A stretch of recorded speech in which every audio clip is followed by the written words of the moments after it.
Echo 5, do you copy? Echo 5. Echo 2, good morning. Nice of you to drop by. Feeling alright, sir? Thought we lost you. Right now, I feel like I can take on this whole podcast myself. I know what you mean. Ready to send that transmission to Echo Base? Yes, sir. R10, patch through.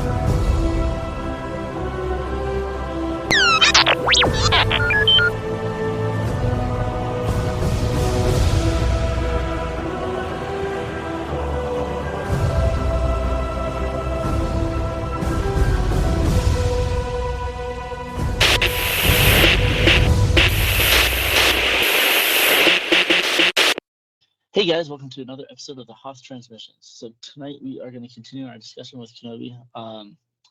Sorry, we're kind of a little bit behind, so we're going to combine episodes 4 and 5 so we can kind of catch up and get you guys ready for episode 6. So let's just jump right into it. So covering 4 and 6, how did you like these episodes? Yeah, let's 4 and 5. Yeah, it's my bad. Okay. Yeah, but 4 and 5. But yeah, I mean, we're coming at this from the perspective as we finished the series, saw the series finale last night, and today, so we have a little bit of hindsight. But yeah, I mean, I think these episodes were good. I think episode 5 especially was where the series really kicked into high gear. We don't think it was episode 4? No, not really. Episode 4. I mean, episode 4 was fun, but I mean, episode 5 was much more, it focused on the story and the plot much more. Yeah, but I mean, I feel like episode 4 was a little bit more necessary because, I mean, one of my biggest complaints is we see Kenobi, he's all burned up, and then he shows up, and then we see him in a back to tank. He's healing on the ship. They're already headed to Jabim, I think it is. I think that's where they're headed. Yeah, cool name, by the way. Sorry, I didn't mean to interrupt. I'm just saying, but that's a cool planet name, a new one. Oh, yeah, I actually agree. I think they had Kenobi there in the comics or something. I know they did something with it in the comics. Sure. But yeah, and then he just gets out, and then he's like, "Nope, all right, where's Leia?" Like, I wanted to see a little bit more. I think they should have extended the series, done a couple more episodes, just so they can add a little bit more story development. Oh yeah, well, something I wanted to see a lot more of was the flashbacks throughout the whole series, and I got thought, a couple of them. Yeah. Well, we got one scene. It was one scene that was dispersed throughout episode 5, but I thought maybe there wasn't enough time for the flashbacks, but I'm gonna be honest, I felt that episode 4 was a little bit of a filler because we kind of resolved the whole rescuing Leia just before that. Yeah, I felt like episode 4 was almost a filler, bro. Not saying it wasn't a good episode, but it felt a little like a filler to me. No, honestly, I think episode 4 was a little bit important to the series, especially to Kenobi himself. Because the first 3 episodes, we just see Kenobi, he's just like, nope, no one's going to help us. We're just on our own. Leia, I just need to get you back to Alderaan so I can get back to Luke and just kind of do my own thing. Yeah. And so this whole episode, we see a bunch of growth with Kenobi. Because you're seeing he's having to continue to reconnect to the Force. Because he's like, okay, so Leia is my priority now. I've got to get her out of here. So there's only one way that I'm going to be able to do it, and I got to be a Jedi again. So we got to see a little bit more of the Kenobi that we kind of grew and loved, that we came to love in the Clone Wars. Like, he's a little bit more daring. He's get a little bit of some Easter eggs in the episode, which I thought was really cool. Like, we get some Easter eggs in the show, kind of like remember in A New Hope when he's trying to get rid of the tractor beam so they can escape. Yeah. And he sees the 2 stormtroopers and he's like, okay, I need to get these guys out of here. So he does that, like, the little force maneuver with the item. And so I thought that was kind of a cool little foreshadowing for A New Hope. Well, we got to see him reconnecting. Yeah. And he's kind of forced to. Yeah, I definitely agree with that. I think, the whole episode was a nod to A New Hope. I mean, it was was actually kind of one of the things I was bummed about. But we've already seen all this before, like because the whole plot of the driving plot of A New Hope is to rescue Leia from the Death Star. But yeah. So I feel like we kind of saw some of it before, and I don't know. I would have probably gone a different route for Obi-Wan regaining his strength, like maybe a flashback to Clone Wars. We see him and Anakin working together in the Clone Wars. He kind of has a thought process of, that's my brother in that mask. That's not just some monster. That's, my brother's actually in there. And then maybe you do a little meditation. I think that's what they're trying to do with it. Yeah, and I think that's what they're trying to do with Episode 5 with the flashback there. Oh, yeah, absolutely. Absolutely. But I'm sure that had like a big aspect of it too. Well, actually, let me think. I feel like the flashback in Part 5 was a little more of a lesson that both of them had learned earlier. I don't know if it was necessarily emotionally provocative. Well, I mean, it's Kenobi kind of, because think of it this way. So he kills Anakin or leaves Anakin for dead. He knows that he's Darth Vader. Yeah. And here he is stuck on a planet where he knows he's going to be found out by the Empire. I mean, we already have the Inquisitor down there with him. And so he's kind of thinking back. He's like, okay, I got to remember how Anakin is so I can beat him. Right. And so he's remembering that Anakin's very emotional and very like driven towards a specific goal. Yeah, and that's fair. And I mean, Episode 4 was really fun. I mean, it was fun to see Obi-Wan get back in the swing of things for sure. Especially with the lightsaber combat, I thought like a lot of the moves that he did were really cool. Oh yeah, yeah. This actually made me yawning a lot. Anyways, so I thought it was cool because we get to see something that we haven't really seen too much of. Mm-hmm. And actually, that we haven't even really seen on screen at all is a Jedi going against Stormtrooper chopping them up, even though we don't really see them chopping up. Which kind of annoyed me because I know a lot of fans had a lot of complaints. They're like, oh yeah, the lightsabers are having that whole baseball bat effect again, where we know a lightsaber can sit there and cut through a metal door, but once you hit a Stormtrooper, you get hit him on the head with it, and it looks like you're just knocking him out. Well, yeah, I mean, just to play devil's advocate for that point, it's like it might have been actually a little jarring to see Obi-Wan go up to a Stormtrooper and slice him into 5 pieces. I don't know if that's necessarily like how a Jedi goes about killing somebody, but maybe you could have shown like a stab through the back or something like that. But cutting a Stormtrooper in half. Kind of do what? I don't know. They cut a Stormtrooper in half in Episode 3? Yeah, I know, but that's by a laser beam. That's not Obi-Wan cutting somebody in half. Yeah, and I guess I can kind of agree with it. Kenobi would have a little bit of restraint. He's not there to go murder people and completely disavow them or whatever. Mm-hmm. But I did expect to see like maybe an arm come off or something. Yeah. No, to go ahead.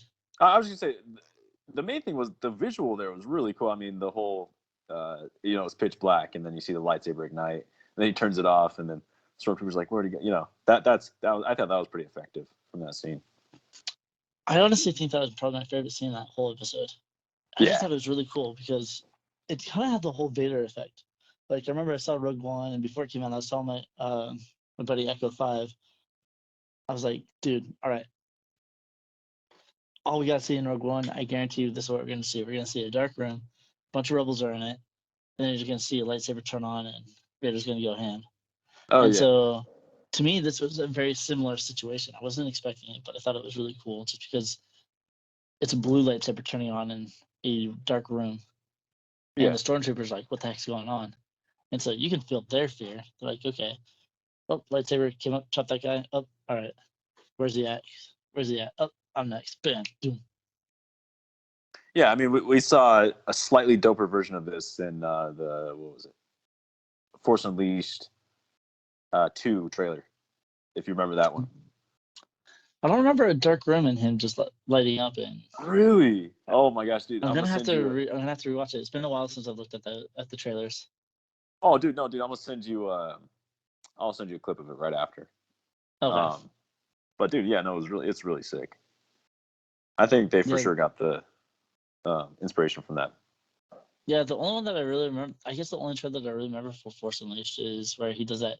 He's in the forest and he does like that force push or something and disintegrates a trooper. Oh yeah. That's pretty much all I remember on the trailers. Yeah. I actually don't even think I've really watched the trailers. I just remember, yep, Star Wars, I'm already sold. I don't need to see anything else. Dude, Today no, now, it's a little bit different on that occasion. That scene is like the one thing I remember because it was so dope, dude. Once I send it to you, you're gonna remember it right away. I mean, I really like the Force Unleashed, so I'm really excited to check out the trailers. I really do need to go back and kind of just like look at all the past stuff. Yeah. Just to kind of just reminisce and see what parallels they're bringing into the current series, because I know with a lot of the stuff, because they even like did a tribute to Fallen Order in this. I don't know if you caught it. Which one? Okay, so it's that scene where Kenobi pulls out his lightsaber. He has Leia and he's sitting there deflecting all the stormtroopers' blasts, and he's in that hallway. And I think one of the blasts hits the glass, and so it starts cracking a little bit. And so I don't remember. Yeah. So I don't know if you remember in Fallen Order, Cal Kestis kind of does the same thing. They break the glass, they jump into the water, and Vader has to sit there and use the Force to hold the water from flooding him. Yeah, no, absolutely. I mean, this episode takes place at the same, place where Fallen Order's last mission is. It's the exact same spot. But 5 years after, I believe. I was actually thinking like, man, they want that base to be impenetrable. They got to get some tougher glass, man. If a blaster can break through it, man, come on. Especially after Fallen Order. Seriously. But yeah, I don't know what's up with the construction guys there, but they got to work on that one. The engineers. I think it was the same engineers that made the Death Star. Just saying. Oh, true. The Imperials just suck at building. Good point. Think of this way, like you got an entire empire. They're like, okay, all right, we're gonna build an entire new order. We're gonna be the big force in the galaxy. Like they didn't even build themselves up very well. Like they were weak from the beginning. So it's just kind of funny to see the parallel with just their space stations, their facilities, and everything. They're just going in there with just full power and not really looking at the weak spots. Even in this, because like we see Tala, or was it Tarla? I can't remember. Tala. I can't remember it. And it's like because we see something similar with what's his name? Agent. I forget his name. He's in Rebels, and he's also another turncoat. Agent Callus in Rebels, and so Tala kind of reminded me of that character as well, because they're trying to escape with Leia, and was it just me, or was it like really cheesy that they had Leia just around the trench coat and they're trying to sneak out? Wasn't it obvious? Like if I saw that, I'd be like, okay, that guy's definitely trying to sneak something out. Let's go check him out. Oh wait, you mean with the trench coat? Yeah. Oh yeah, no. That was for sure. That was funny for sure. That was I don't know about that. But that's the thing. Like Tala, like even was it Reva comes up and says like, this is not who you are, blah blah. And she's like, this is, or something like, this isn't what you stand for, blah blah. And she's like, this was never who I was. Oh no, you're turning back on everything that you are. And she's like, this is never who I was. And so my point is just kind of like with the whole structure thing. It's like it's just kind of funny to see the parallel within their own ranks is that they have. Yeah. I know that was just kind of a very choppy thought, but I thought it was interesting. No, yeah. No, I mean, that's fair. I mean, a lot of people had a problem with apparently Kenobi got into the base too easily, but, I disagree with that one. Cal definitely got into easily in Fallen Order. But in this one, I mean, Tala, I think it's Tala. She was risking her life there. And the only reason Kenobi got in was because he had a legit Imperial officer on the inside, like opening doors for him. So I don't really see how that was a problem for fans, but. Let alone, who's going to expect somebody to put on a little breath mask and jump into the water and sneak in through the underside? Like, for real, come on.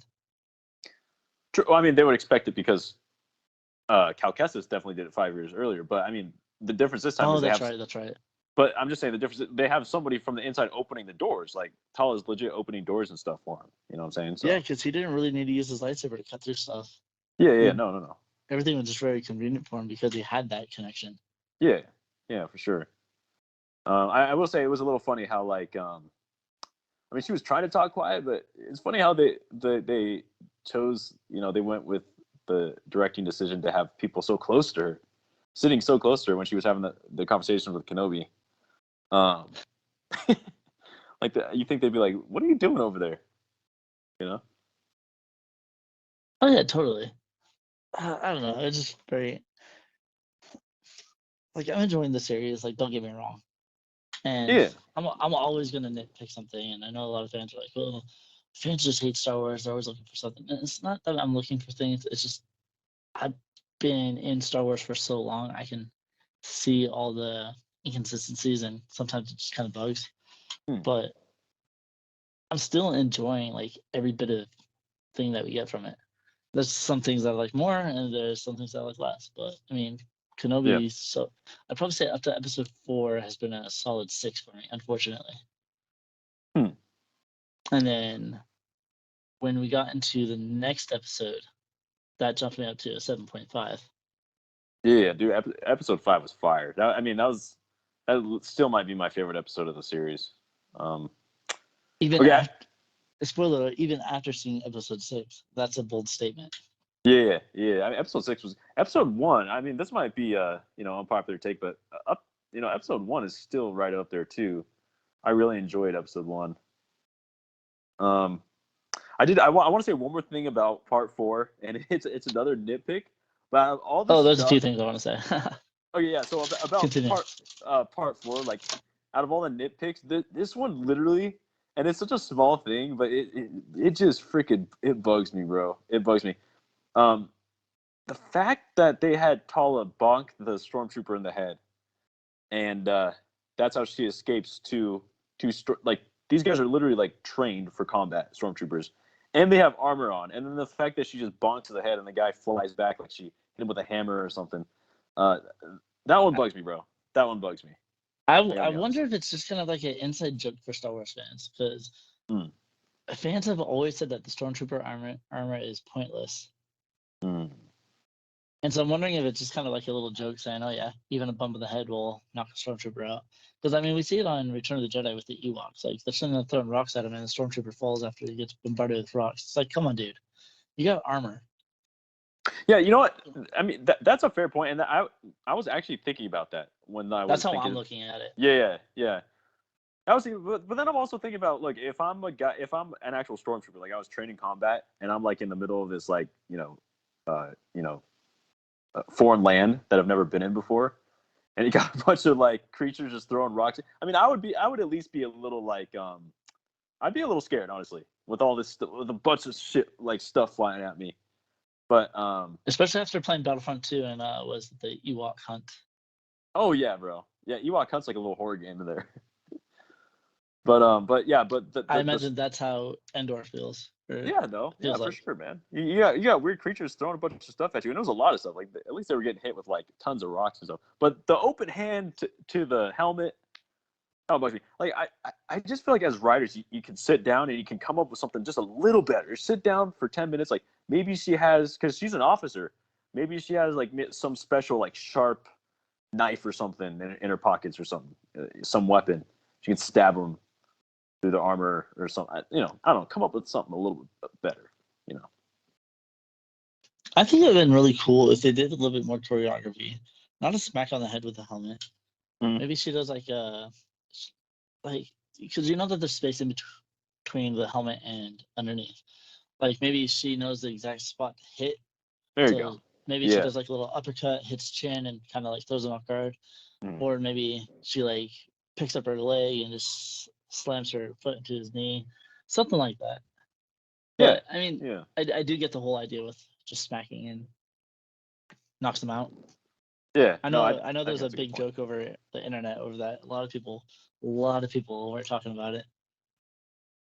But the way that I explained it is kind of how I see it. I'm not okay with it, but I'll laugh about it. Yeah, I mean, it's just and I understand I'm nitpicking. Like, obviously, this is a small detail, but to me, it would kind of like, it would, if you were to watch Star Wars in like chronological order, maybe for the first time or something, this would be one of like the first stormtrooper things you see, and that would, kind of take away from the threat of stormtroopers. Just go up and slap them in the face. Just go slap a stormtrooper in the face, bro. That's all you got to do. I don't know. So I got one question for you then. Yeah. Mr. Nitpicky here. Mm-hmm. Do you still enjoy the series? Oh, we're going broad series right now. I'm just saying this for anybody that's listening, because a lot of, just so you know that it's like we can nitpick, but we still enjoy it, and that's kind of what I'm getting at. It's like we got all these, like, especially that's like a little nitpicky thing. Mm. Is it gonna really affect everything? Not really. Do we still enjoy it? Hell yeah. Yeah, I mean, this is for sure a series. I mean, it has so much, like, I'll say, like, the stuff between Obi-Wan and Vader in this series is just, it's really well done, and it's really cool. So, obviously, this is going to be a show that I go back and rewatch a lot, because it's got some really high, Star Wars moments in it. So, yeah, I mean, I enjoy the series. I mean, it does. I really wish that there was a little bit more Kenobi and Vader. Oh, I mean, but definitely. But that's just me wanting to see more of Anakin and Obi-Wan as well. So, I mean, that's just how it is. Yeah. One of the things that I liked is, especially on this episode, is, like I said, we got to see Kenobi kind of reconnect and get used to his lightsaber skills again, because he hasn't used it in 10 years. Mm. And so he looked a little clumsy with it in the beginning. Mm. And then he started getting the hang of it. Like, literally, we had that crack in the glass, and he put his hand up, and I think he was still deflecting while he was holding the glass from crushing Leia and Tala. Yeah. Oh, speaking of which, what did you think of the Purge Troopers? Yeah, hey, that was fun to see. It's really cool Even though they messed up the helmet. Yeah, I mean, it is a few years later. I don't know, maybe they changed the design a little bit, but it's always cool to see stuff come from video games to live action, bro. It's pretty sick. Mm-hmm. And that's not a complaint of mine. I mean, the Clone Troopers had 3 different phases, so I mean, whatever. Yeah, but I'm not gonna nitpick that one. I thought it was cool. I like the change on it. Yeah, and to go back to the scene you're talking about, and also Kenobi's hallway scene when he's got people shooting at him from both sides. Like the action scenes in this show are really good. I see people on Twitter even nitpicking when Vader fought Reva. There was people hating on that fight, and that baffles me. I mean, that fight was dope, bro. Like, my only complaint, but it's not really a complaint because I understand, and we'll get more in detail about it, is Vader seems really slow, but fast at the same time. And I'll explain a little. Once we get more into that fight, I'll kind of like talk about why I'm not really bothered by it, just because how that just makes more sense. But yeah, nitpicky is definitely something that Kenobi fans are getting. Dude, I mean, that fight between Reva and Vader, like that was one of my favorite fights in all of Star Wars. I love seeing Vader just like wreck people, like especially like the scene in Rogue One too when he just slaughters all the rebels. Because we don't get to see Vader too much. It kind of reminded me of the comic book where he's surrounded by rebels and they're like, all right, we got you surrounded, and Vader's like, come on, guys, do you know who I am? The only thing I'm surrounded by is fear. You guys are not confident that you're going to take me down. And Vader walks out of it.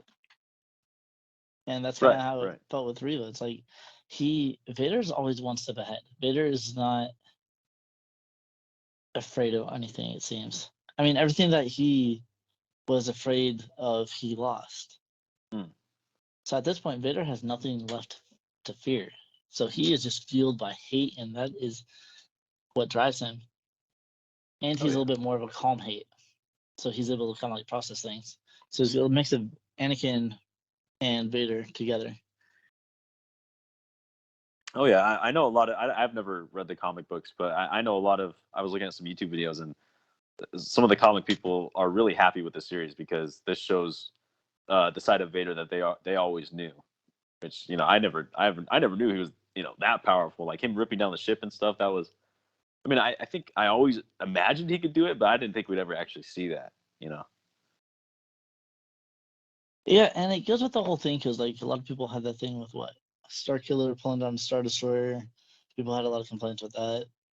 And then we had Rey and Kylo fighting between the ships.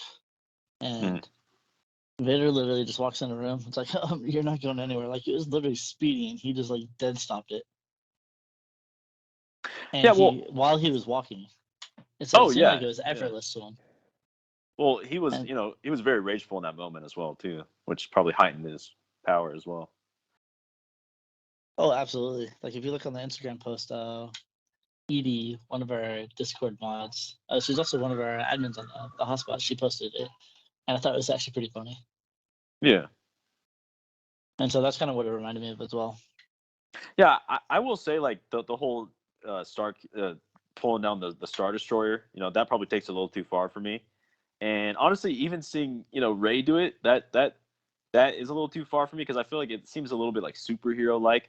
But the thing is, like, even when Vader did it, I almost thought, like, yeah, I don't know about that.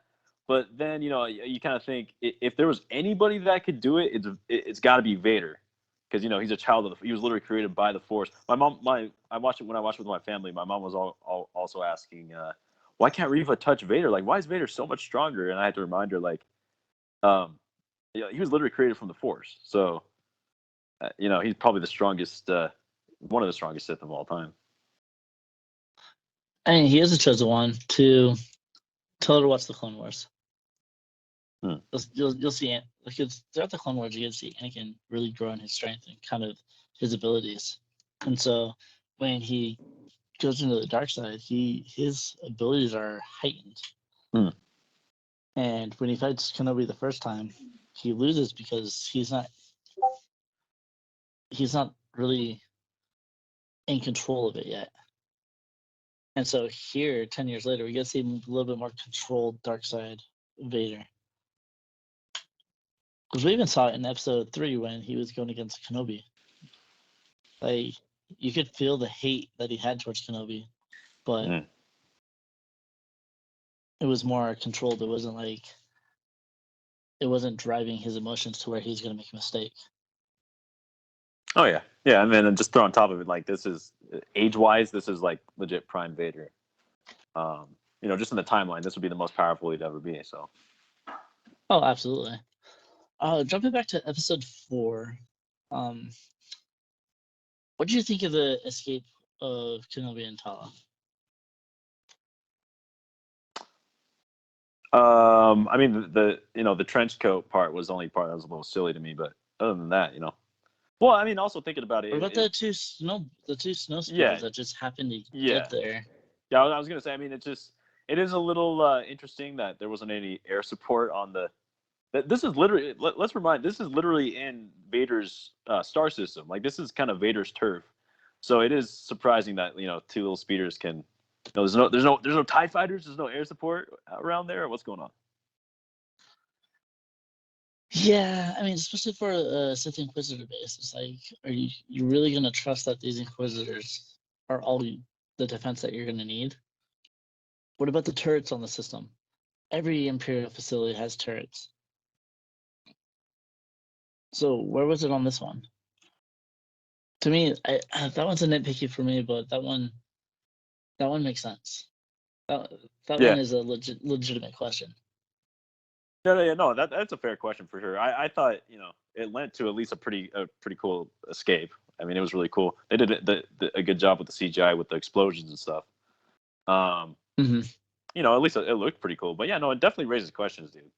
Like, I guess we just have to. Apparently, Wade and the other girl, I don't know her name, but they're probably like just like legit pilots, bro. They must have shot down like 20 TIE fighters on the way over there. Yeah. Oh, I did want to throw this because I don't know if you noticed this or anybody else that's listening to this podcast. I like that Kenobi and Tala kind of had a little bit of communication still. Like, they had the little intercoms. And then Tala leaves to go take care of something, right? So she sits on the intercom on the desk. Yeah. And, I don't know if you noticed that she left the intercom in the exact same position as C-3PO does when the stormtroopers enter the room. Oh, you said she left in the same position? Mm-hmm. Oh, it was shot the same too. Really? Cool. Yeah, no, I didn't notice that. So go in, watch A New Hope, and then go to that scene. Yeah. Jump back to this scene, and you'll see it parallels. That's cool. I mean, I definitely noticed it was the same, the same communicator for sure. But yeah, I'll check that out. Oh, I can't believe we forgot about this. It just popped in my head. I think this was like the biggest shock of episode 4 for me. What's that? The trophy room. Oh yeah, I forgot about that. I did too. Yeah, dude, that was some creepy stuff, man. Imagine being Kenobi. You're walking through this place. You're like, okay, I'm here to rescue Leia. I'm trying to let the Force guide me to her. And so I'm just walking around, and then all of a sudden you open a door and you see these Jedi that are entombed, frozen. To me, I thought it was more of kind of like a trophy room for the Inquisitors. I'm pretty sure all these Jedi are the ones that survived Order 66. And these are the ones that the Inquisitors fought and killed and then brought back and left as a trophy, saying, these are the ones that we got. And I know anybody who has watched the Clone Wars was as heartbroken as I was. No, not the youngling, but Jedi Master Terrasanube. I don't know if you remember that name, but I think if you see him, you'll know exactly who he is. He's the one that helps Ahsoka Tano find her lightsaber. Yeah, no, I remember him for sure. I just watched it recently, but That's right, yeah. My heart sank when I saw him. I'm like, oh man, I knew he was dead, but to see him dead that way broke my heart. He was such a wise master, such a likable character too. Yeah, and also I didn't notice this the first time when I watched it. I think I picked it up from a YouTube video, but there's another section, bro, on top. Like it wasn't just the part that Kenobi's walking through. There's another part like right above it that's housing a bunch of other dead Jedi. So there's 2 stories of those dead Jedi. I don't know if you caught that. I didn't, but I mean it makes sense because the Inquisitors are good at what they do. Yeah, there's a reason they have their own fortress. Yeah, so there's double in there than I originally thought. There's like, I don't know, maybe 100 freaking dead Jedi in there. But yeah, it was cool. It was cool how that was left unexplained too, because I think it was creepy and it was like, are they trophies? Are they? I think you can jump into Rebels and you'll kind of get an idea. I mean, because I know you haven't really gotten far into Rebels, but was it Luminara Undule? I actually saw that episode. I saw that episode. Yeah, if you remember that episode where she's in a similar encasing, like she's being transported. Yeah. And then they go and see her, and then she comes out and she's completely like drained. Yeah. I don't know if it was a Force vision or if they actually saw her in person, but that's kind of what it reminded me. That's kind of what the trophy room reminded me of. I was thinking like, okay, maybe she's gonna. Who knows? She could have probably been added to that trophy room. Maybe she was on the second story somehow. Yeah. But yeah, dude. I mean, for episode 4, I'm never gonna nitpick like the action stuff with Ewan McGregor. I mean, that's what I signed up for, bro. Like the whole, the hallway scene and the one with the scene with the water breaking through the glass and stuff. Like, I signed up to see Obi-Wan back in action, bro. So anything about that's all cool. I just think Reva takes away, honestly, from Reva got a lot of screen time, dude. I feel like Reva and Obi-Wan have, if you count it all up, they probably have the same amount of screen time. Honestly. Yeah, I mean, for an episode about Kenobi, we're not getting too much Kenobi in here. I mean, don't get me wrong, I like Reva as a character, and I like what they're trying to do with the character and where they're going with her. I just felt like even jumping into episode 5. So let's just jump into the whole Vader thing real quick. There's a few more points on episode 4 I want to make, but we'll jump around. Who cares? Like you see, Kenobi escapes. Reva sees her opportunity and she attacks Vader. We get to see this whole character development, this whole arc. She's a youngling, becomes an Inquisitor, tries to get close to Vader so she can seek her revenge. Like, I mean, total cool story arc. I get her ambitions. Exactly, dude. Especially after the finale, like, I just wish some of this stuff was delivered just a little bit earlier, or maybe a little more gradually. But especially after the finale, it's like, oh, Reva actually had, there was a character arc there, and it was probably predictable. I mean, I think the character arc was very predictable. Yeah, everybody knew what it was, but it makes you like the character a lot more. I remember when I was watching episode 4. I think episode 5 made me like the character more. Yeah, for sure. But like when I was watching, I think you mentioned there's a different writer. Episode 5, yeah. Episode 5 and the finale too. Okay. Yeah. But I just want to say, like, because when I was watching episode 4, and every time I went to Reva, it was just kind of a thing of like, I just don't care about Reva, and I don't think there's much of a presence there on screen and stuff. But then once you get to 5 and 6, it's like, oh yeah, okay, now I care. Let's check out Reva a little more. But when I was watching episode 4, it felt like a waste of time, to be honest. I don't know. With Reva, with Reva, I'd say the Reva okay. scenes. The Reva scenes, yeah. I mean, it kind of makes sense a little bit with her character, and I just didn't like that she was interrogating a 10-year-old as hard as she was trying to. I thought that was kind of corny and cheesy. It was like, okay, what do you expect a 10-year-old to do? I mean, I know Leia is like strong-willed, and you really get to see her character in it, but at the same time, it's like, take a chill pill. Well, she's a child. What information are you going to get out of her? Especially the information she's trying to get out of her. I don't think Leia even knew. Well, bro, it's especially weird when you figure out Reva's past. Like her whole thing is that she got tortured as a kid, and now she's about to torture a kid. She's about to torture Leia. It's like, I don't know. That was a little weird to me too. Oh, okay. I mean, I get it. I can see that. So, like, because even the torture chamber where she takes Leia, it's the same one that's used in Fallen Order to torture Trilla and her Jedi Master, Sarah Junda. Mm-hmm. Yeah. And so it's kind of cool to kind of see it's the exact same thing, kind of the same situation. And so I guess you bring up that point. Maybe Reva was tortured in that chamber the same way that she was trying to do Leia. Because from what we understand, is that every Inquisitor that is, or any Jedi or previous Jedi that becomes an Inquisitor, went through that chair, went through that torture chamber. And maybe that's the only way Reva really knows how to get information. She's like, okay, we're gonna sit here and torture you. This is it. Yeah. I mean, that's a fair theory. But even I was just gonna say, even the stuff that they show you of her past, like it was a tortured childhood. Like she said how she laid next to the cold dead bodies of her friends on the ground, and she got stabbed. She got stabbed, and so the whole reason for this whole Reva story is because of her her tortured childhood. Mm-hmm. And now she's about a tortured child. I don't know, just interesting story route.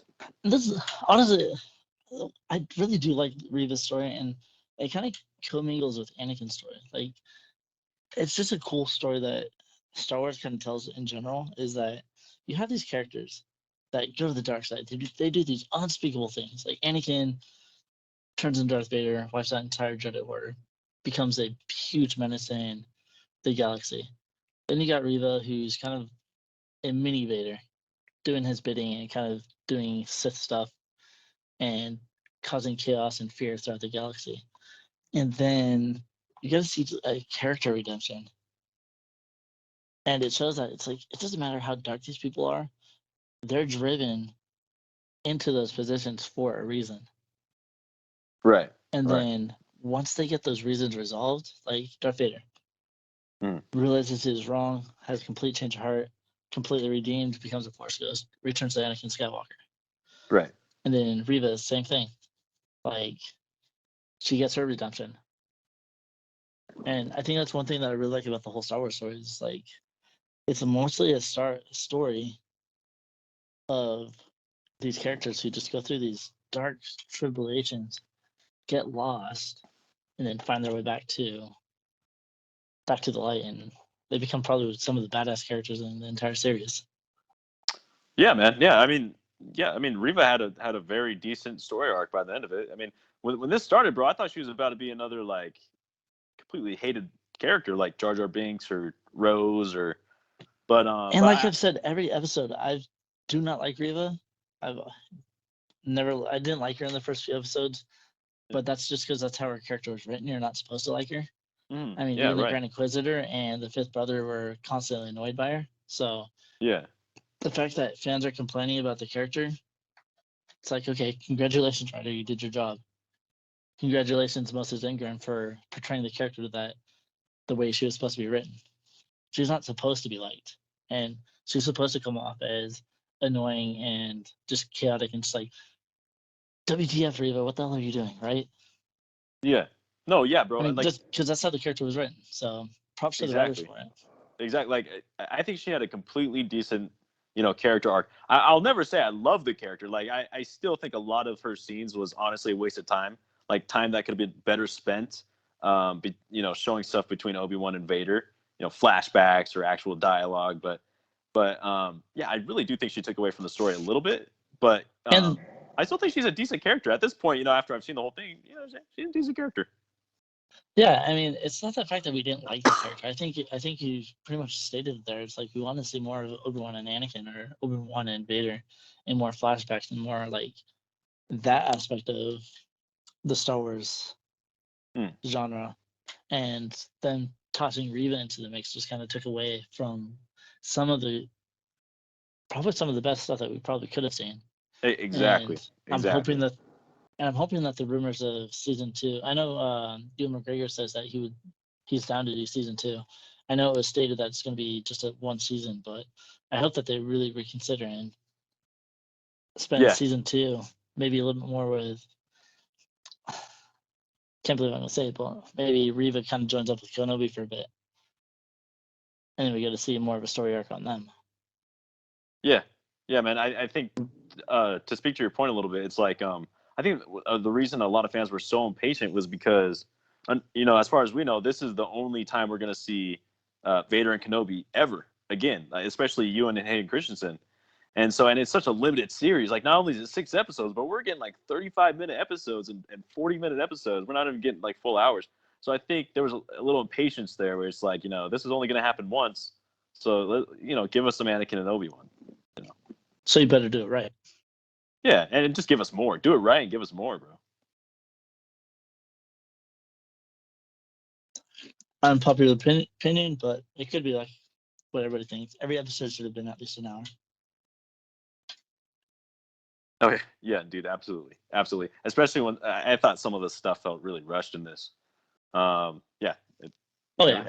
episode could have been a lot longer for sure. And I don't know if you noticed in Kenobi episode 4, it kind of paralleled A New Hope episode 4, and kind of think of it this way. So, has to deal with Princess Leia being held captive in an unassailable fortress. Who goes to rescue her? We got Jedi Master Obi-Wan Kenobi with someone posing as Imperial, which we had Luke and Han dressed as stormtroopers. Right. And then they rescue her, but the Empire has placed a tracking device that will lead the Empire to the secret base of Yavin, which, aka Jabim. Right. Yeah, dude. You're right. So I thought that was a really cool parallel. Yeah, I don't know how many people picked that up, but I thought it was cool. Yeah, that's dope, dude. Hopefully we didn't seem too critical on part 4. Part 4 wasn't my favorite for sure, but I thought there's part 5. There's still another scene that we got to talk about that I just remembered. Oh yeah, what's that? I mean, we got to see Vader in this episode as well. Right. Yeah, I forgot about that too. Like, you're sitting here like tossing episode 4 like it's inconsequential to the whole series, and we got like a bunch of cool Easter eggs and a bunch of cool like scenes that we're just kind of like skimming over. Yeah. No. Yeah. Well. Okay. Well, what do you think about this scene? I'll give you my thoughts after. I thought it was pretty cool. Like, being able to see Vader pissed off. Like, this Kenobi's like, you get to see like the emotion coming out of Vader. Like, he's starting to become the Anakin that we know before, where he's controlled by his anger or controlled by his emotions. And so he comes in pissed off at Reva. He's like, all right, I warned you. I told you it was going to happen. He sits there and just picks over the force choking her. And then the thing that killed it for me is like, oh, wait. I put a tracker. I changed the stupid little droid that the little girl had. But for me, I thought it was just really cool being able to see Vader angry. This is kind of what I imagined him in A New Hope, but he was a little bit more calm and collected when he force choked the guy, saying, all right, the ability to destroy a planet is insignificant to the power of the Force. And so, I don't know. Right. We just got to see an updated version of that. Like, Vader's pissed, he's angry. We got to see him actually force choke somebody, lift him up. Like, we got to see a little bit more power of Vader, which builds into episode 5. Yeah, dude. It was really cool visuals in that scene. But now I will say, this scene, after I really thought about it a little bit, the scene confirmed one of my, confirmed something I really didn't want to be true, because in part 3, Kenobi and Vader, they're split up by the fire, and everybody was complaining, "Oh, fire is gonna stop Vader from capturing Kenobi. That's he could just jump over the fire. You could use the Force to pull him over." And then I was thinking, like, you guys are all stupid. Like, they do the long shots on Vader's mask and stuff, and it's like Vader obviously let him get away. Like, he let him get away because obviously he could use the Force to to pull Kenobi back over. It was obvious. But then this scene, when Reva lets Kenobi get away, Vader comes storming and he's like, I want Kenobi. I told you we better capture Kenobi, and if you didn't do it, I'm gonna kick your ass. And it's like, oh, so the fire did stop Vader from capturing Kenobi the episode before. That was a little bit of a bummer to me. I don't know if you thought about that, but no, I did think about that, because I think in the last episode I kind of predicted, okay, I predicted episode 4 was going to be more of Vader stopping Kenobi from leaving the planet and Kenobi healing and trying to find a way off the planet. And it was too convenient that Tala helped him escape off the planet, which makes sense. She's an Imperial officer, but she's up on a cliff shooting. And it really annoyed me that just one sniper was able to distract an entire, I wouldn't say entire, I'd say a few soldiers in Vader, and then create a little fire, and then Kenobi escapes, and then I imagine they would have seen Tala, and Tala would have been found out way sooner. Because it's the whole thing is like, why the fire wouldn't have stopped Vader.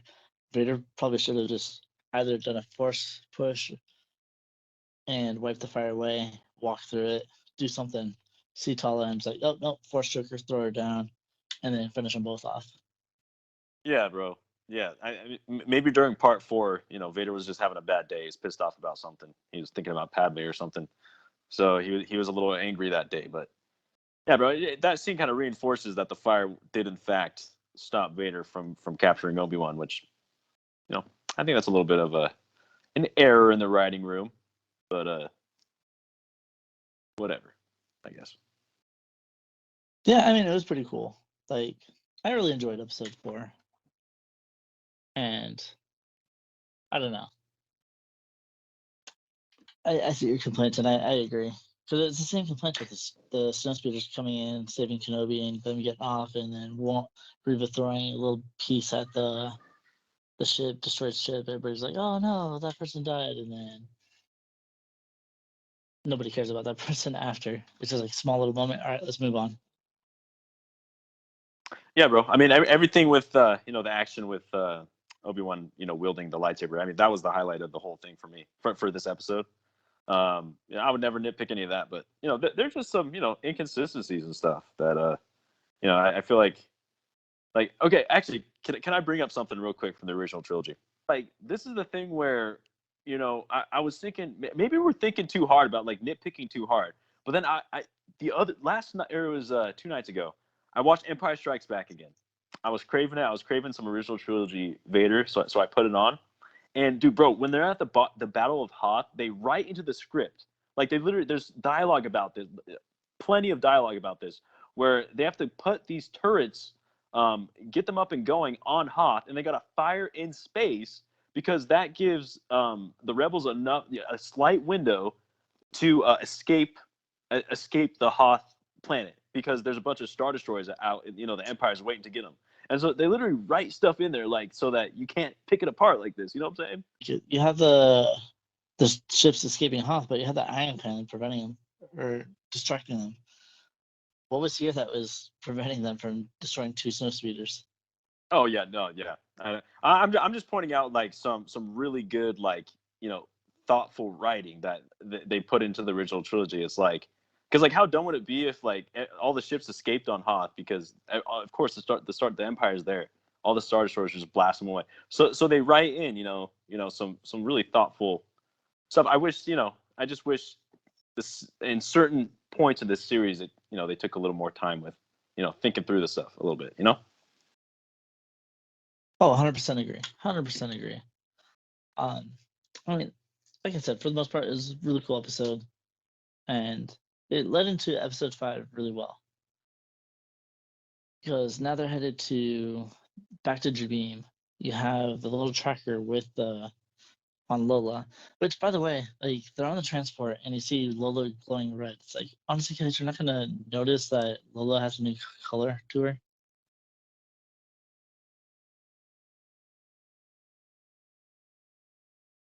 Like, it was just funky. Yeah. What do you think about that? No, you're good, dude. Yeah. So, yeah, you know, I mean, that one, I feel like that's, you know, I don't know. I kind of feel like that's just a staple in Hollywood, just like a little bit of imagery there, you know. But yeah, for sure. I mean, if you really think about that, that's, you know, that's kind of funny too.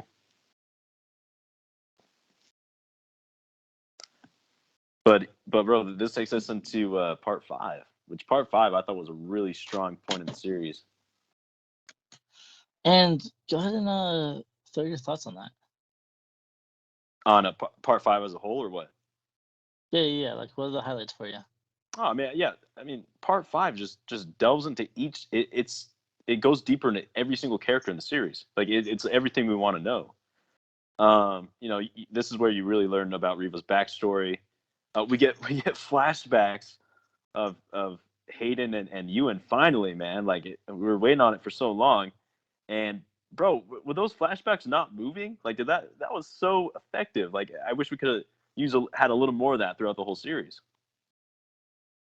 Yeah, my complaints is they should have CGI'd Anakin the way that they did Mark Hamill, and I'm really disappointed because you can see the age in Hayden Christensen. You can tell that they didn't do anything to help his look. And I feel they're going to do that in post production, or they might go back kind of what they did with the shirt and pants guy in Mandalorian, and just kind of do some edits just to fix it. Right, dude. But I felt they should have done that in the beginning. Made him even look his actual age from Attack of the Clones. Dude, I'm hoping they do that for like quite a few things. Like Tarkin can now be updated with the actual deepfake because he was only CGI back in 2016. There's no deepfake to that, and that has not aged particularly well. You know, that has not aged particularly well. Leia in Rogue One has also not aged particularly well. Luke in Mando season 2 now has not aged well because the deepfake in Book of Boba is 1,000 times better than it looked in Mandalorian. So 100%. Yeah, bro. So I'm hoping they go back and they update quite a few things. The thing is, though, it's like Disney wouldn't make money off that. So I'm not sure if we will get that, but I think that'd be a really cool thing for them to do. For the fans. Hell, if Lucas did it, let's see, we had the original trilogy, the VHS, then we had the special edition, then we had the Blu-ray, and then we had a couple more tweaks to it. So I think if Lucas did it, I think Disney can do it. Right. Now Lucas did, when he made the changes, he re-released all of them in theaters. So that's how he funded all that. So I'm not sure. I don't know if Disney will do it unless they get money for it, you know. Dude, I don't know if I'd sit there through 9 episodes on a movie screen, but I think it'd be cool to be able to at least maybe re-release Rogue One and be able to see some of that, or I don't know, maybe redo Solo and take Alden out and do a deep fake of Harrison Ford. I don't know. Well, dude, hey, Tarkin is a big part of Rogue One, actually. So, I mean, if they you know did a nice deepfake for that, I'd probably go see it. And then maybe at the end, like an after credit scene, they'll be like, oh, here, look, we also did this too. They could throw on the Mando deepfake and some other stuff. They make their money, man. They'll make millions of dollars if they did that. If they release it in theaters, I mean. Yeah, I mean, when Lucas did it, I think it was just a different time. I think if they did it now, I don't think it'd be as successful. I mean, come on, like look at Morbius. I don't know if you knew that there's a bunch of memes and stuff over the internet that got it to re-release in theaters and it completely flopped again. No way, really? I keep hearing Morbius. I know nothing about it. I don't even know what the movie is. I've never seen it, but it's a huge internet meme and people are making fun of it. It's become a huge thing. Sony decided to re-release Morbius because of all the hype on the internet, and then nobody went to see it the second time they released it. And so the internet's like kind of making a joke saying, "Oh, re-release it for a third time," just as a troll. It's pretty funny.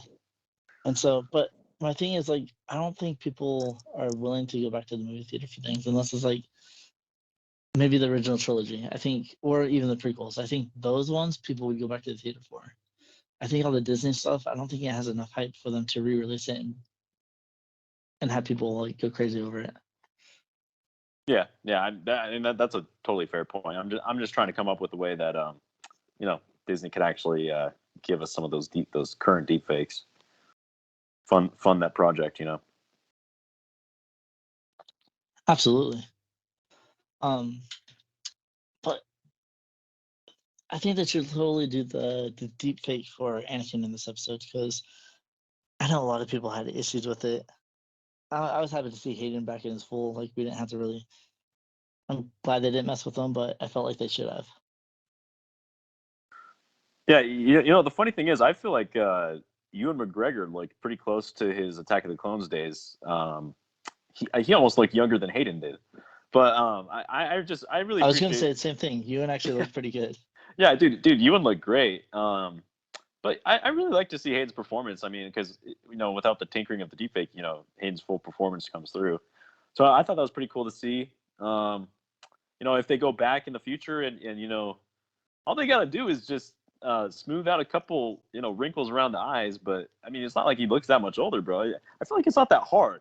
The funny thing is, I feel like some people on the internet have better technology than Lucasfilm because 5 hours after the episode came out, you got people that are de-aged him. You know what I'm saying? On the internet. Oh, 100%. Like they did the same thing with Cad Bane. Like a lot of people had complaints with Cad Bane, and then as soon as the episode released, people went and changed it and made Cad Bane look the way that fans wanted him to. Yeah, absolutely. And this isn't a hard job. I mean, because Hayden still looks great. Hayden and Ewan McGregor, they both look great. Just smooth out some of the lines, the wrinkles around their eyes and their mouth or whatever, and bro, you're good to go. So hopefully we see that in the future. But I mean, the scene was awesome, and I thought it was actually very intelligently woven throughout the story of the episode too. That's what I think. Part 5 is just well done. I feel like there was a lot of smartly written things in there. I thought it was a great episode. Yeah, I mean, I completely agree with that. Like, it's pretty legit. Let's see. What else did you like about this episode? Like, I liked how Kenobi kind of became a little bit more hopeful. He became a little bit more of the leader that we're used to seeing. He wasn't as much of a coward. He was a little bit more brave, a little bit more courageous. Right. And he exactly, kind of was a little bit more like, I know what needs to be done. This is how we're going to do it. Even though people began to question him, he's like, oh, I need to do. Yeah, bro, hugely. That was so impactful to the series. I mean, you finally. It's taken a while. It's taken a little longer than maybe I would have done it. But yeah, we're finally to see Kenobi becoming a hero. Taking control of the situation and being. He was a general, bro. He was literally a general in the middle of a war. So we're finally starting to see that come out.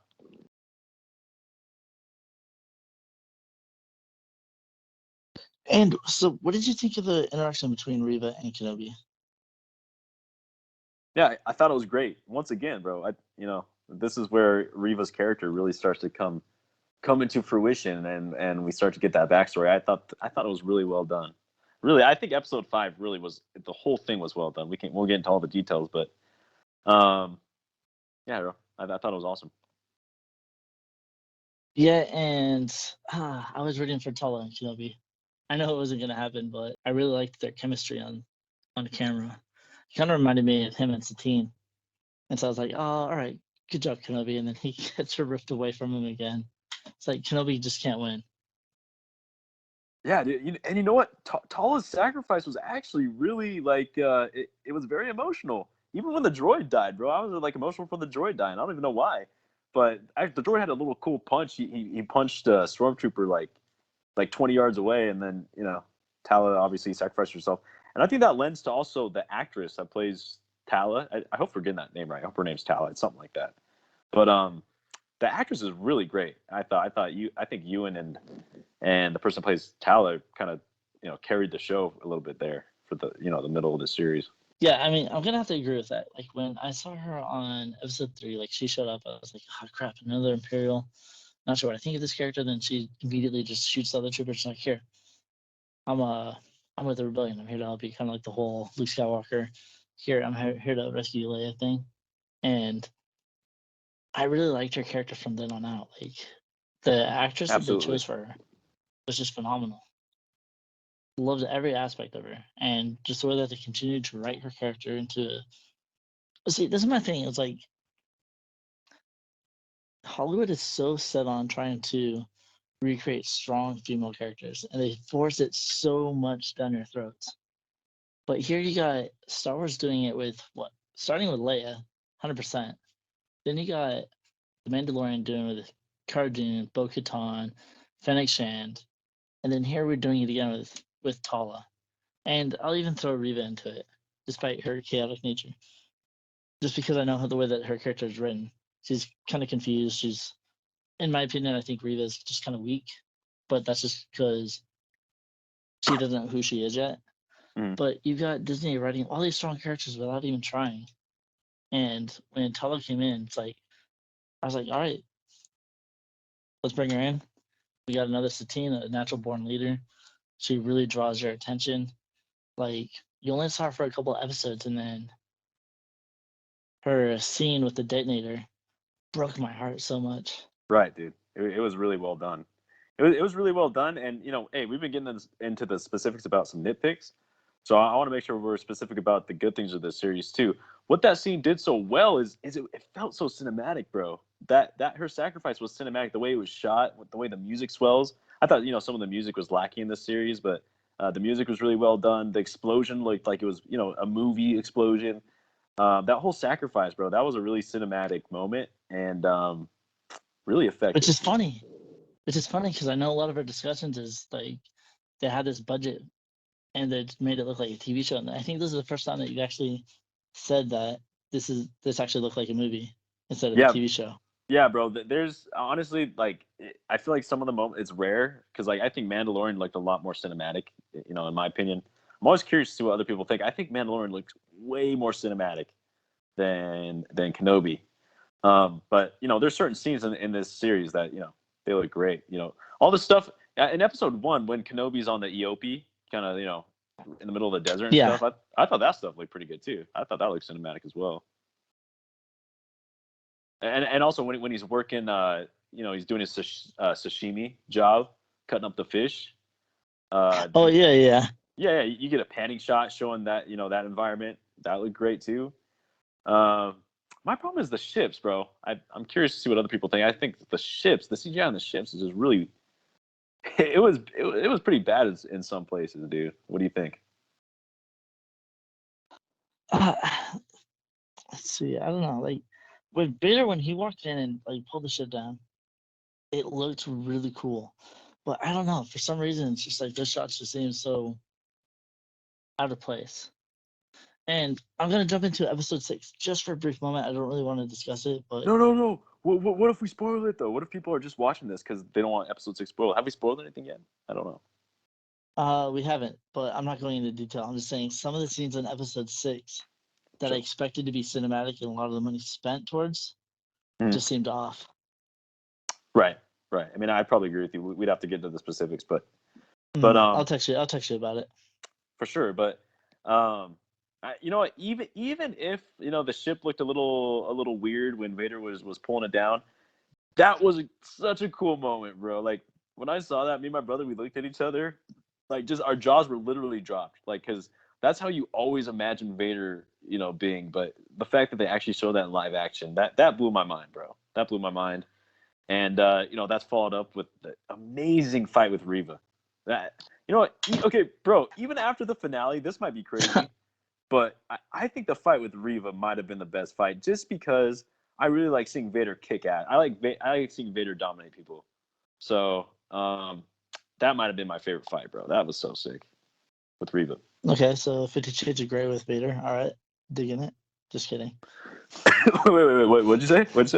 So you like seeing Vader dominate people, so I was saying 50 Shades of Grey. No, stop. No, I was saying I like kidding. I'm just I kidding. should have said destroy. I should have said destroy. I like seeing Vader destroy people, bro. I'm just kidding.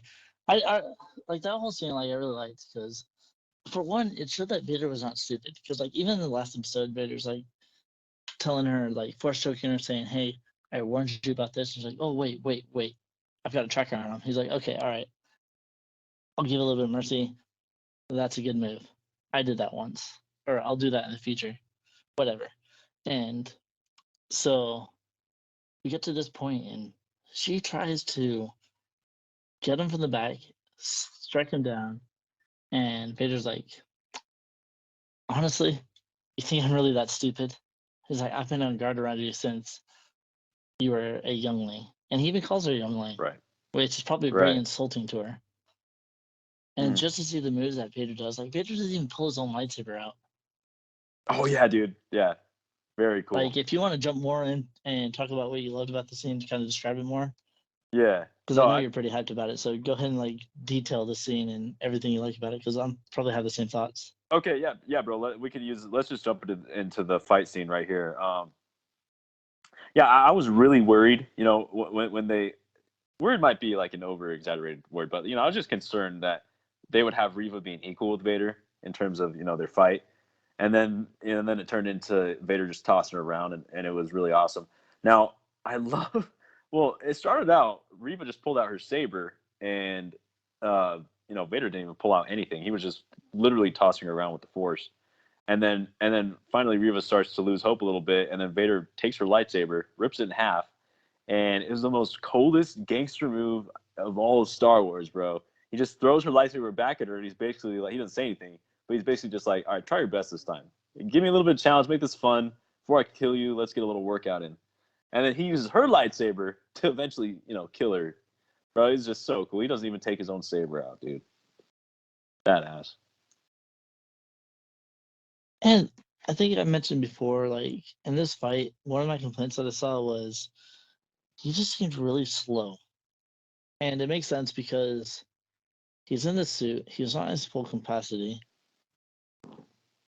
And because like you see him dodge and block everything she throws at him, but when he swings that saber, it seems so slow. And that's just because of the suit itself. But everything else he does is like super quick. Like anything to do with the Force, he's quick. Lightsaber combat, I don't think he's to where he used to be. And we might see it in episode 6 a little bit more combat with him. So, but maybe it's just because he's confident in Reva, or not confident. He's confident in himself against Reva, so he's not trying as hard. So maybe that could explain it slow. But I mean, you jump in Battlefront 2, even then his movements are slow. So to me, it kind of matched that same level for me. So I thought it was kind of cool that they're consistent. Right. I gotta say, I never heard that complaint, and I don't share that complaint at all. I thought that fight was a masterpiece, bro. I couldn't pick one thing apart from that fight that I didn't like. I thought it was really, really great from start to finish. I will say, we got to bridge this to the original trilogy a little bit now. I mean, let's look at him fighting Luke and stuff. I mean, he's pretty stiff in some of those fights too. So yeah, bro. I didn't have any problems with this fight at all. But I don't really see the slow part. You just like swinging the lightsaber a little slower, or what? Just watch. Like Reva just seemed faster than him at dodging when he swung. Right. But okay. But I mean, but she's fast.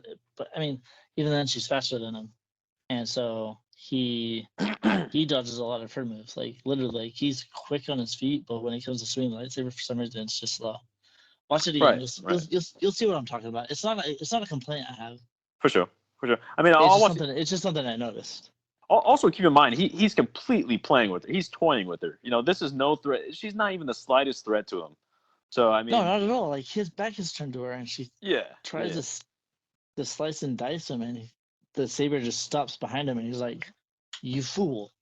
You think you can trick me?" Blah blah blah. He's like, "I've known your plot since the beginning." Yeah, bro. And Vader's not dumb. And what do you think of the Grand Inquisitor coming back? Yeah. At that point, So first of all, I didn't know about the whole. I don't know if this came from the comics or something, but his species having 2 stomachs. I didn't know. I didn't know anything about that. But I will say, some people have a problem with that. I think that's actually a pretty cool way to describe that. I mean, so he was in a lot of pain when Reva stabbed him, but it wasn't lethal. I think that's pretty cool, bro. There's lots of species in Star Wars. Why not? Why can't he have 2 stomachs, bro? I think that's kind of cool. I wanted to bring this up just a little bit because this is something I've been discussing with a lot of different people, and to me this makes sense. So I've been playing pretty much a lot of the Star Wars games, and even when you look at Maul, you've got Knights of the Old Republic, you've got Dark Forces 2. Like, any character that you see has been able to survive a lightsaber wound has pretty much been dark side users. And we look at Palpatine, like he says the dark side is pathway to blah blah blah, a natural things that are unnatural. I forget the quote.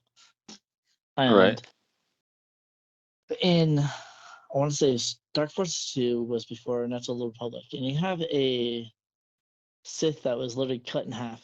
So that kind of explains Maul a little bit. And he's just a Sith that is just torso up on a little floating thing, and he's a pretty powerful Sith.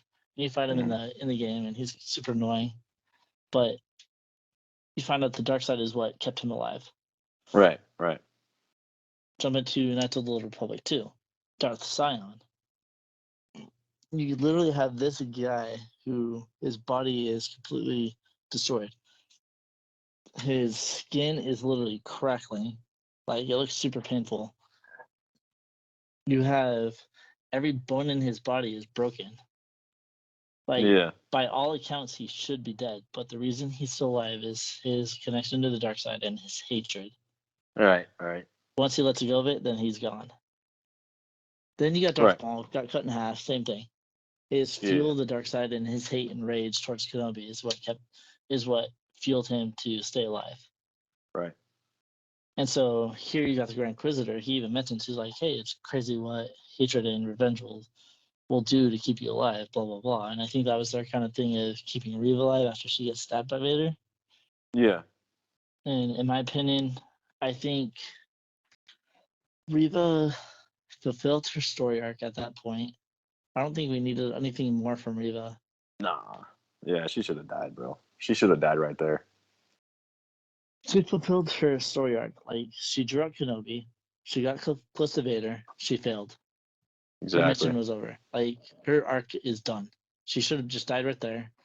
And the final episode should have just been about Kenobi and Vader. Absolutely, bro. Absolutely. Because I don't want to spoil episode 6, but I definitely think, Reva's, that would have been a great end to Reva's story. It would have been cool that Reva learns about Luke Skywalker before anybody else, and she dies just knowing that information. I thought that would have been a great way for her to die. But also the fact that she has a hole in her stomach, bro. Like, I don't know. I'm just never a big fan of getting stabbed and surviving. Like, she literally has a burning hole in her stomach. I really don't think Qui-Gon appreciates that either. I think he's got the same thought as you. Yo, Qui-Gon he's gotta hop on that ab routine. Like, whatever Reva's doing with her abs, bro, she gotta fire ab workout. Now, lightsabers don't really affect her like that, bro. She got rock hard abs.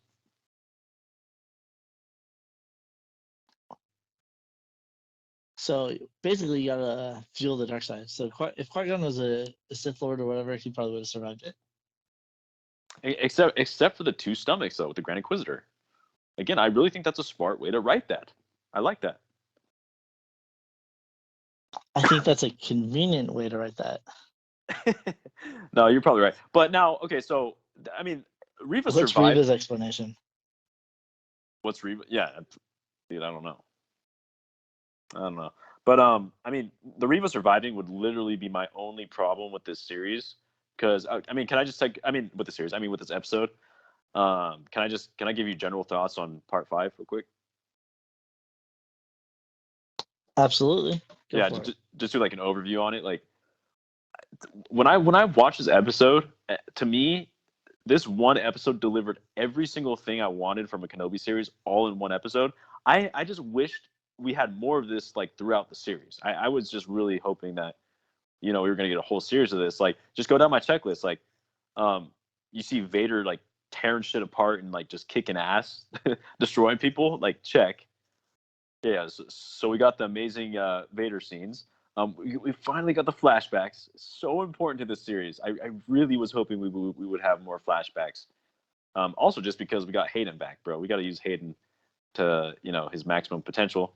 But the flashbacks were so effective, really well done.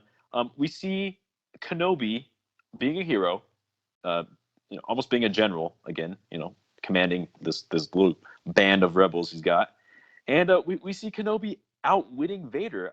When I was going into this series, I thought that's how they were going to spin the line of, when I left you, I was but the learner, but now I'm the master. Because I thought that would have been a kind of a cool way to do it, where Kenobi just kind of outsmarts him. He's done a lot in the past, and it was kind of cool to see Vader, even though he's so powerful, Kenobi still kind of got the upper hand in terms of intelligence. Honestly, yeah, just a little bit. Okay, so we haven't really covered the whole thing between Reva and Kenobi. What did you think of their interaction?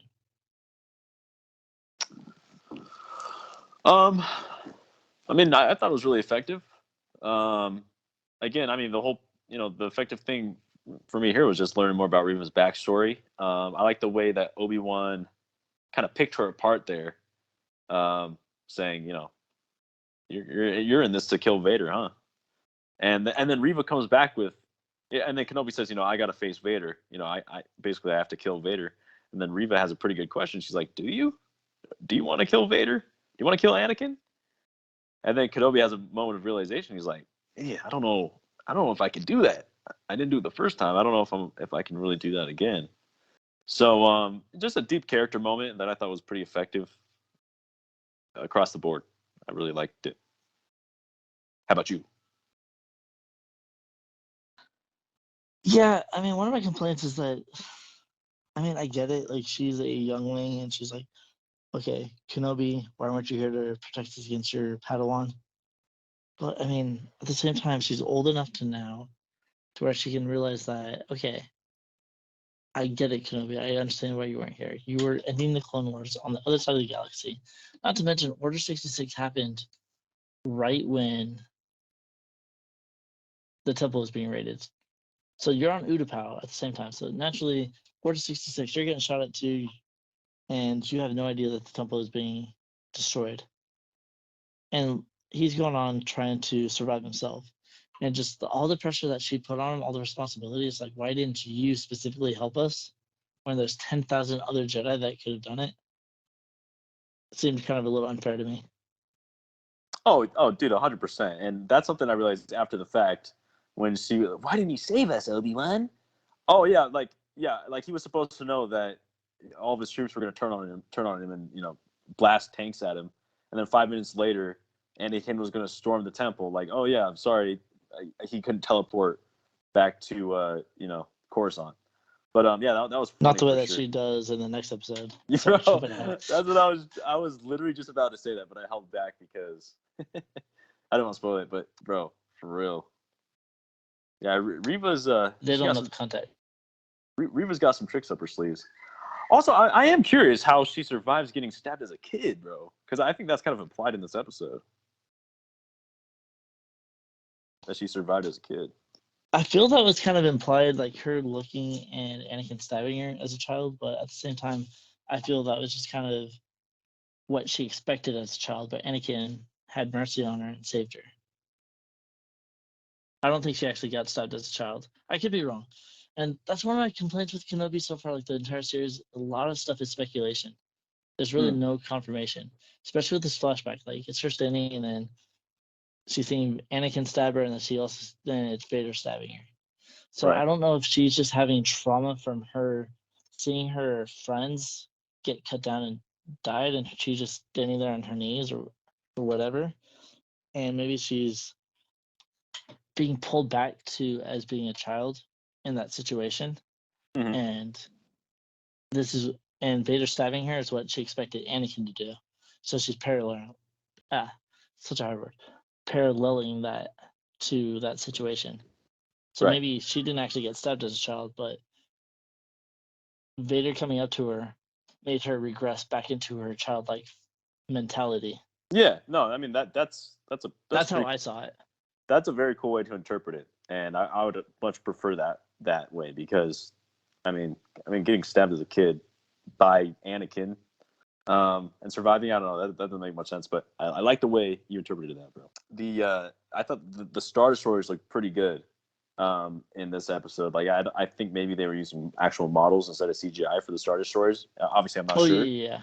But I thought the Star Destroyers looked pretty good. And then also it was really cool to see Vader on the Star Destroyer commanding it like you see in the original trilogy so many times. So it was just cool to see that. Yeah, I mean, I thought it was actually really cool too. Like there's a lot of parallels that they pulled from the original trilogy, and I think they're like really trying to push that into the series so we can kind of relate to a little bit more. Right. Which is interesting, like, because even during the battle with the Imperials, yeah, so I mean, I saw a lot of parallels as well. Like you see Shea Jackson, the son of Ice Cube. During the battle with the Imperials, he's using a Wookiee bowcaster. I don't know if you caught that. Oh yeah, of course, yeah. That was dope. And I thought that was really cool. Really cool. I think it's cool because it's kind of like bowcasters. It's kind of more of a heavy duty weapon, so you give it to the bigger guys. Obviously, strong-willed people that can actually hold the. Think of it like a shotgun. Like you have to really be strong to be able to shoot a shotgun and be able to hold the whiplash. Yeah, for sure. Yeah, seriously, just like physically bigger people, like tanks. Like Wookiees are tanks, and Roken's a big dude, bro. Roken, he's a tank too. So yeah, I thought that was pretty sick. Yeah, he was pretty cool. I really like the character. Yeah, Roken's pretty cool. There's some good new characters in here every now and then. Yeah, it's actually interesting to be able to see, like, you got all these characters being introduced, and you got him jumping in, episode 4, he's a new character, and then he becomes a huge part of from here on out. Right. I do have to say, like, I really think that they do a really good job with character development. Like, you actually like almost every character that they bring in. True. I know a lot of complaints with Reva. I've already said my thoughts about it. Yeah. That's the way she was written. If you hate her, the writers were great. That's all I got to say. They did their job. You're not supposed to like Reva. But the way that they write the characters, you see them the way that the writers want you to see them. Right. And so I think they do a really good job with it. Yeah, I know in Rogue One, and we have our disagreements on this, I thought the characters were written terribly. I didn't care about any of them. But here, you got these characters that are introduced so fast, but they're instant. You instantly love them. Dude, I can't get off this, Mark. It just baffles me, dude. Like, Rogue One is a masterpiece, dog. We gotta sit you down. Bro. When we cover Rogue One, you and I are you're gonna be the main co-host for this. We're gonna battle it out. Bro, I want you. Okay, when you watch it, I want you to get a glass of wine or something. Get a glass of wine and just get a new perspective on this, bro. Like, Rogue One is a fire movie from start to finish. I know people say the only good part is the last 30 minutes. Wrong. Incorrect. Obviously, people can have their own opinions, but it's such a fire movie, bro. It's really good, but I don't want to get too off topic here. But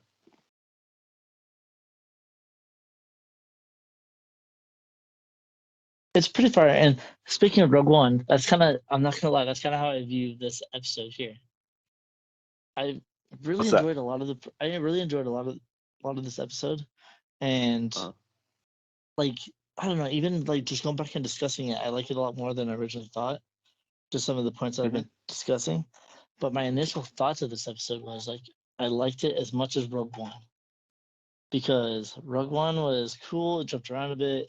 Not saying this one jumped around a bit, but I didn't really care about Rogue One until the last 30 minutes when Vader showed up, and I felt this was slow up until Vader shows up again. That's when this episode got excited for me.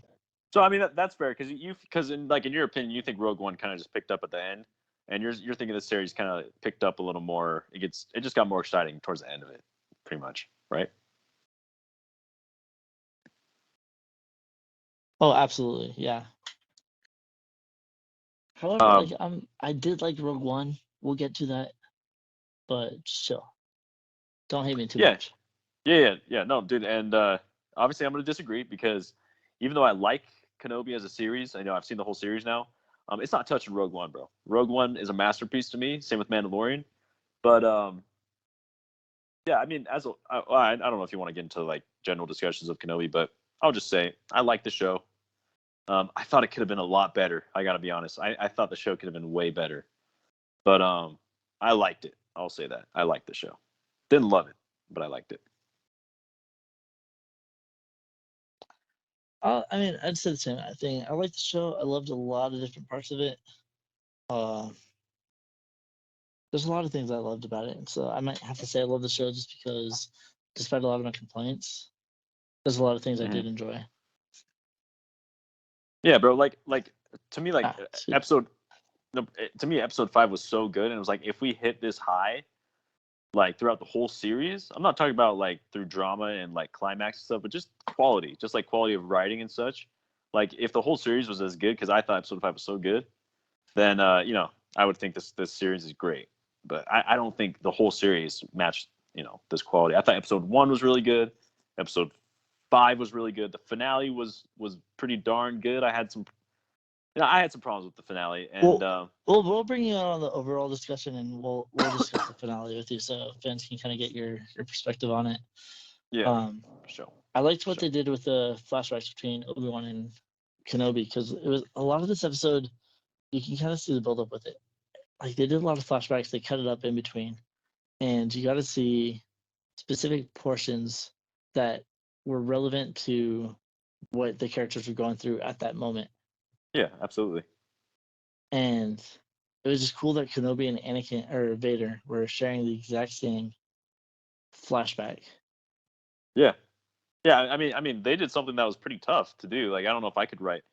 It's funny because in part 4 I was picking apart the writing, but in part 5, like the writing is so good. It's like they came up with something beautiful. It was like they wove the flashback throughout the episode to actually serve the story, to serve what was going on. Like you were saying, it was relevant to what's going on in the current day. Yeah, I just thought it was really well done, bro. Okay, so here's a question for you: true or false? Okay. The flashback scene they were having was before the Battle of Geonosis, or was it after? Bro, it was before Attack of the Clones. Well, I guess before Battle of Geonosis, because he had both of his arms. I actually took it as before Attack of the Clones as a whole, but I guess you could say, just before. Okay, what makes you think that? He has both of his arms. Okay, there's one. There's a couple other things they did with his character. If you remember Anakin, like he was a very cocky person. Like before the Attack of the Clones and after the Attack of the Clones, his personality changes completely. And they kept his personality consistent with how Anakin was during Attack of the Clones. With Obi-Wan's holding me back, he's very emotional. He's very geared towards and then you jump into Revenge of the Sith. Anakin's completely more, I want to say, controlled with his thoughts. He's not necessarily holding back. He's not so aggressive as he was during that flashback and during Attack of the Clones. Right, and I'm a huge prequel fan, obviously, but some people that don't like the prequels is they think they didn't see enough of Kenobi and Anakin working as brothers, real friendship there, and so that's why I was really hoping for Clone Wars flashbacks in this series, because I wanted them to really showcase the brotherhood between them. Whereas this flashback was really another rivalry flashback. It's something we've kind of we've seen this play out before in Attack of the Clones and even in Revenge of the Sith a little bit here and there. So I would have liked them to highlight a friendship flashback, but I'll take whatever flashback I can get, I guess, at this point. I mean, I thought the flashback, I agree. I would have loved to see the friendship, but I mean, we got enough of that for the actual Clone Wars. So this is kind of cool because we don't get to see this side of Anakin too much other than Attack of the Clones. And so we get to see a more childish version of Anakin. And we get to see Kenobi actually training Anakin. Right. Yeah, that's for sure. Yeah. And so I thought that was cool. Yeah, that's cool. And then you get a little moment at the end of the fight where he pats him on the shoulder or something, and it's like, obviously they're just training, and so it's like, good job. We'll keep working on it. No hard feelings, bro. No hard feelings, bro. Yeah, it's just kind of like, yeah, we'll keep working on it, buddy. I guess that kind of fuels the rivalry for Attack of the Clones, huh? But yeah, at least this flashback was woven really, really smartly throughout the episode.